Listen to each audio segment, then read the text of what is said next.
Thank you. Hey, welcome everybody. Welcome to Realcomm Live, and I'm Howard Berger, and I'm just honored to be here with my friend John Fitzpatrick. He's Senior Managing Director and Global CTO for Blackstone. Fitz, it's been a while. Yes, it's been a while. First and foremost, thank you, Howard, for having me here. Love this event. Great vibe, great atmosphere. You can definitely tell we're sort of back and really excited today. Yeah. Feels good, doesn't it? Feels great. I can feel the energy, just everybody wanting to be back together again, and the right people, It's wonderful. So you brought some of your team, right? I did. I brought two individuals. I brought a gentleman named Eddie Mamadov, who runs all of our data and analytics for real estate at Blackstone, and Rick Farino, who runs our global data program, which you've probably read about, where we're collecting data from our portfolio assets, bringing that in and pushing it through our RED platform, which is really what powers our decision making in the real estate realm. I'm really glad that you were able to bring the team with you this time. I think, personally, I think you got probably one of the greatest jobs in the world. I agree, but I don't want to tell people that. I've always with Blackstone's muscle, not just financial, but with all the intelligence resources and the insatiable appetite for innovation. You guys do some pretty amazing things. Could you maybe just take a minute and let folks know a little bit about yourself and what you do at Blackstone?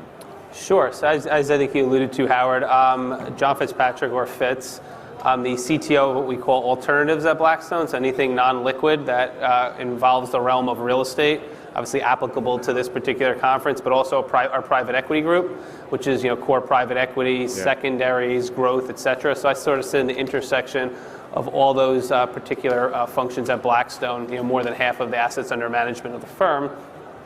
And the neat thing there is, we get to use all this data, workflows, automation to make decisions across the board. So what we're seeing in, let's say, our private equity business, how does that relate to the real estate business and vice versa? We have over 900 technologists at Blackstone, so a relatively sizable team by any stretch there. And I think that's sort of what powers the capabilities, because what we sort of realize in the investment realm is if you have good, clean data to make decisions, like that's sort of our value add. We sort of think of it, investing in general, it's about pattern recognition. So if we can have additional inputs, both kind of core real estate inputs, but just also idiosyncratic inputs into our data ecosystem, we can make pretty well-informed decisions. We could stay ahead of trends before others, and that's sort of back to your original point, the fun part of this particular job. So your alternative investment team and PropTech team, you're part of a larger innovation group, correct? That's correct. I mean, when we look at PropTech, I'd say my job function sort of breaks down like this, right? Core function, build the technology and solutions for Blackstone proper. Second function of the job, work on and build the core functions for our portfolio companies, our platforms, whether it's Link Logistics, our LiveCore multifamily, equity office. Third function, investing side. There is PropTech, which falls into our innovations or our balance sheet funds, and then spend a considerable amount of time with our growth team, our tactical opportunities, and our private equity across anything technology related, right? Evaluating the particular company at its merits, understanding how we can drive value in said business. So we talk about PropTech a little bit. I think Uniso just reported they've got 9,800 PropTech companies in their directory, which was up from, I think, 3,500 when we reported in Nashville a couple of years ago. We did our research. 3,500 globally. Still a questionable number. It depends on how they're categorized and all of that. And I think we all agree that's way too many companies for our industry. Over the past 6 to 8 years, we've seen valuations of these PropTech companies just skyrocket. Crazy numbers floating around. Are we moving, from your opinion, are we moving into a more sober phase of PropTech investment and the way we value these companies? Yeah, great question. I don't know that it's specific to PropTech per se. I think it's technology in general right now, or at least what we're seeing, and this is obviously my own personal view there. I think if a company is solving a problem and folks are willing to pay for it, and you see the growth, then I think it's it'll still be a prosperous time. For example, we just made 2 recent investments. One in a company called Cove, which is a unique building experience app. It does 3 functions, does tenant experience, does work order management, and it does flexible space. And when you think about like price per square foot on these apps, if you could do 3 functions versus 1, it's a pretty interesting value add. And then a company called Pro to AI, which effectively in Europe, where rent rolls is no real technology to standardize there, they have a pretty interesting machine learning algorithm where you could put your rent rolls across languages, locales, currency together and get a clean rent roll, which saves significant time, right? This is just person hours saved there. So as a property owner like Blackstone, it's a no-brainer. Why wouldn't you use this tool? The ROI is clear. But to your question on prop tech companies and where we are, there's no doubt that valuations are compressed across the board. And my personal view is the smaller prop tech companies, if they solve a problem, they derive ROI, and they prove that they can have significant growth, triple-digit growth, then I think they're going to be okay. They're going to get the funding, et cetera. Yeah, I would agree. I think that spot between, call it Series B to Series D, where the growth's sort of muted, they've taken funding rounds at valuations that may have been a little rich, and they aren't quite, moving into those valuations. I think it's going to be challenging them. Yeah. And then I think you're going to see a lot of activity, I think, on the public markets. I think there's some interesting companies that are really good that have gotten beat up probably a little harder than they should. And if they're good companies, they're sticky companies, they're sort of, companies that folks need, I think that the market's going to reward that. But would you agree, there's still areas of prop tech investment that are hotter than others right now? I think that's right. I think that, and again, it all really boils down to what companies are truly unique in solving a problem. I think there's a lot of companies chasing the same thing. Then when you sort of get down to it and you ask a founder, okay, what is the actual TAM, or how is this company going to come from a nice idea to be a profitable business? They sort of lack clarity there. I think those are the ones I'd be a little bit more cautious about. Other ones where they're solving a real problem, you're seeing growth, you're seeing excitement around them. I mean, I'd be pretty bullish on some of those. Yeah, I would too. Yeah. I mean, are there any specific kind of functional areas, where data analytics, ESG, cyber, that impact, whether it's operations or back office, that you see coming up as maybe warmer, hotter investment sectors? Yeah, I mean, listen, cybersecurity in general is always a hot sector, though you are even seeing some cracks in that with, like OneTrust, I think recently talked about, some layoffs and freezes. So that's obviously a pretty large company. When I look at cyber, and I look at sort of prop tech, with the exception of sort of building tech, right?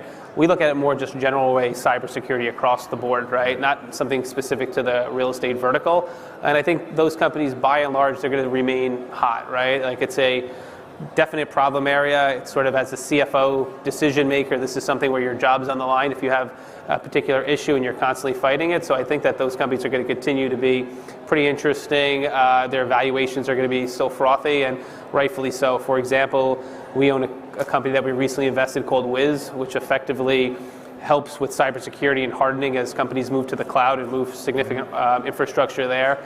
The valuation on paper, you would probably say, how'd you come to this, Fitz? But I do think, actually, right now, we're already seeing a pretty good markup on that, and I'm quite bullish on that. On ESG is an interesting one. It's certainly a sector, an area where everybody needs help on there.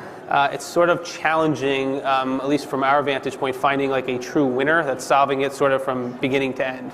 How we sort of approach ESG, we sort of view it as a data problem, right? Whether it's whatever function within the E, the S, and the G, they're different. And nobody really has a one tool there. We're building a tooling layer with more generic tech, like getting various sources, pumping them into a Snowflake instance. I don't think we know what that would look like yet. We don't know what it looks like. Everybody's building a custom because there isn't really one size fits all. That being said, I do think what you're going to see in the coming years as regulation sort of mandates what you need to report, I think that's where you're going to see more tools where folks are going to focus investment dollars on. Yeah. You see so much from your vantage point. Are there any, you mentioned Cove and Wiz and Proto, are there any other really cool technologies that you've come across in your travels lately that you think deserve an honorable mention?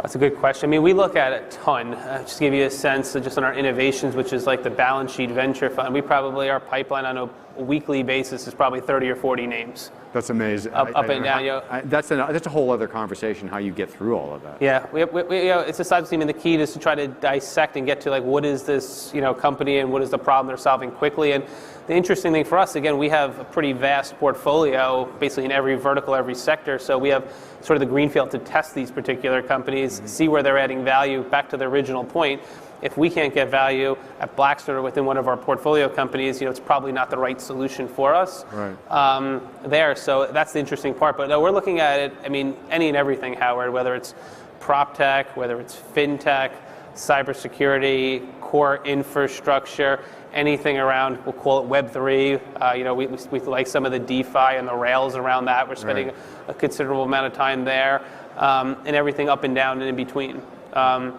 For example, you asked for a name of a company that we're looking at, like Lemonedge is a company we recently made an investment in as well. It's effectively a modern ERP ledger for alt shops, right? There's two interesting industry incumbents. The amount of innovation just wasn't really quite at the level that we like. So with Lemonedge, well, it's still new, much more modern technical stack, and something that we think could help out augment some of the issues that we've had with the legacy providers. It's great to be able to have a lens to really analyze these companies at such a granular level. That sounds amazing. Yes.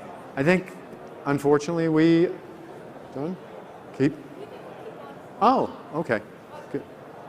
It just. We're at time. Well, I can't tell. It looks like it.